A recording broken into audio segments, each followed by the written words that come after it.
এ বিষয়ে বিস্তারিত জানাতে ঘটনাস্থলে আছেন সহকর্মী সঞ্জয় কর্মকার অভিজিৎ। আমরা সরাসরি যাচ্ছি তার কাছে। মাদারীপুর সদর উপজেলার খোয়াজপুরে যে মর্মান্তিক ৩টি হত্যাকাণ্ডের ঘটনা ঘটেছে, সেই ঘটনায় এখন পর্যন্ত ৩ জনকে গ্রেপ্তার করেছে পুলিশ। গ্রেপ্তার আতঙ্কে পুরো এলাকা পুরুষশূন্য হয়ে পড়েছে। আমরা কথা বলেছিলাম মাদারীপুরের অতিরিক্ত পুলিশ সুপার জাহাঙ্গীর আলমের সাথে। তিনি আমাদেরকে জানিয়েছেন যে এই হত্যার কাণ্ড ঘটার পরে প্রতিপক্ষের লোকজন বসত ঘরে আগুন ধরিয়ে যায়, এতে ৩টি বসতঘর পুড়ে ছাই হয়ে যায়। এখন আশ্রয়হীন হয়ে পড়েছে নিহতের পরিবার এবং পরিবারের সদস্যরা আশ্রয়হীন হয়ে পড়েছে। এরই মধ্যে ৩ জনের মরদেহ জেলা সদর হাসপাতালের মর্গে ময়নাতদন্ত কার্যক্রম চলছে এবং তাদের দাফনের জন্য পারিবারিক কবরস্থানে কবর খোঁড়ার কাজ চলছে। আর এলাকায় পুরো এলাকায় এখন পর্যন্ত এখনো থমথমে অবস্থা বিরাজ করায় মোতায়েন করা হয়েছে অতিরিক্ত পুলিশের টহল বৃদ্ধি করা হয়েছে।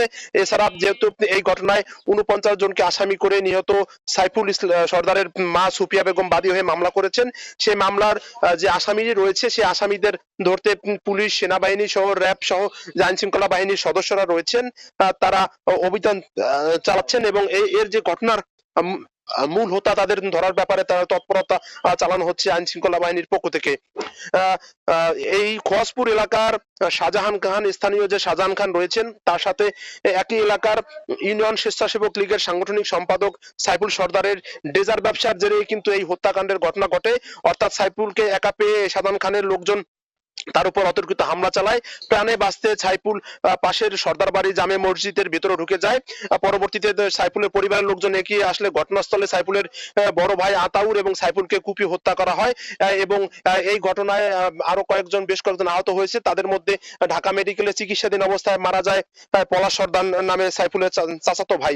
অর্থাৎ ৩ জন হত্যাকাণ্ডের ঘটনায় ৪৯ জনকে আসামি করে মামলা দায়ের করা হয়েছে। সেই মামলায় এখন পর্যন্ত ৩ জন গ্রেপ্তার আছে। পরবর্তীতে এলাকার পরিস্থিতি শান্তি শৃঙ্খলা বজায় রাখতে পুলিশের পক্ষ থেকে টহল বাড়ানো হয়েছে এবং অতিরিক্ত পুলিশ মোতায়েন করা হয়েছে।